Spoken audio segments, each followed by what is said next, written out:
ರಾಷ್ಟ್ರ ಸಂವಿಧಾನಕ್ಕೆ ನೀನೆ ಶಿಲ್ಪಿಯು, ನೀನೆ ಶಿಲ್ಪಿಯು, ದಾರಿದೀಪವು ನೀನೆ ಕಲಿಸಿಕೊಟ್ಟೆ ಸಮಾನತೆಯನು, ಸಮಾನತೆಯನು, ಏಕತೆಯನು.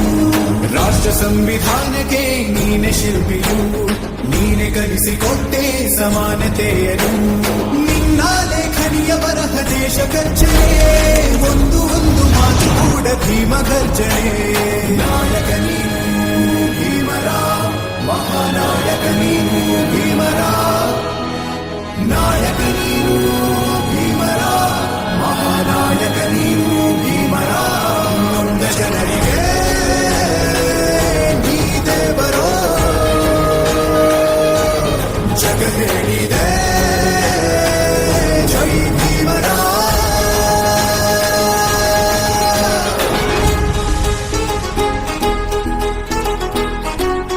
ರಾಯಚೂರು ಕೃಷಿ ವಿಶ್ವವಿದ್ಯಾಲಯದಲ್ಲಿ ಸಂವಿಧಾನ ಶಿಲ್ಪಿ ಡಾಕ್ಟರ್ ಬಿಆರ್ ಅಂಬೇಡ್ಕರ್ ಅವರ ಜಯಂತಿಯನ್ನು ಅದ್ದೂರಿಯಾಗಿ ಆಚರಿಸಲಾಯಿತು. ಮೊದಲಿಗೆ ಕುಲಪತಿ ಹನುಮಂತಪ್ಪ ಅವರು ಅಂಬೇಡ್ಕರ್ ಭಾವಚಿತ್ರಕ್ಕೆ ಪೂಜೆ ಸಲ್ಲಿಸಿ ಮಾಲಾರ್ಪಣೆ ಮಾಡಿದರು.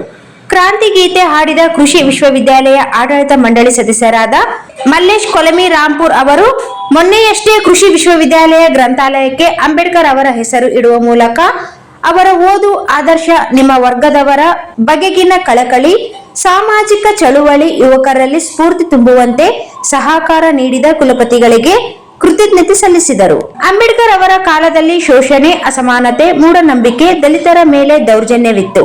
ಅದರ ವಿರುದ್ಧ ಅಂಬೇಡ್ಕರ್ ಅವರು ದಿಟ್ಟ ಹೋರಾಟ ನಡೆಸಿದರು. ಸಮ ಸಮಾಜದ ನಿರ್ಮಾಣಕ್ಕೆ ಶ್ರೀಕಾರ ಹಾಕಿದರು. ಈ ಶತಮಾನ ಕಂಡ ಅತ್ಯದ್ಭುತ ಮಹಾಪುರುಷ ಅಂಬೇಡ್ಕರ್ ಎಂದರು.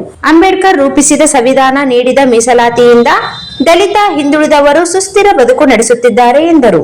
ಕುಲಪತಿ ಹನುಮಂತಪ್ಪ ಅವರು ಮಾತನಾಡಿ, ಅಂಬೇಡ್ಕರ್ ಹುಟ್ಟು ಹೋರಾಟಗಾರರಾಗಿರದಿದ್ದರೆ, ಸಂವಿಧಾನ ಬರೆಯದೇ ಇದ್ದರೆ ಶೋಷಿತರ ಬದುಕು ದಹನೀಯ ಸ್ಥಿತಿಯಲ್ಲಿ ಇರುತ್ತಿತ್ತು ಎಂದರು. ವೇದಿಕೆ ಮೇಲೆ ಆಡಳಿತ ಮಂಡಳಿ ವ್ಯವಸ್ಥಾಪನಾ ಮಂಡಳಿ ಸದಸ್ಯ ಡಿ ಮಲ್ಲಿಕಾರ್ಜುನ್, ಸಾಹಿತಿ ಅಬ್ದುಲ್ ಹೈ ತೋರಣಗಲ್, ವಿಸ್ತರಣಾ ನಿರ್ದೇಶಕ ಡಾಕ್ಟರ್ ಶಿವಶಂಕರ್, ಸ್ನಾತಕೋತ್ತರ ಡೀನ್ ಜಾಗೃತಿ ಬಿ ದೇಶಮಾನೆ ಇತರರು ಇದ್ದರು.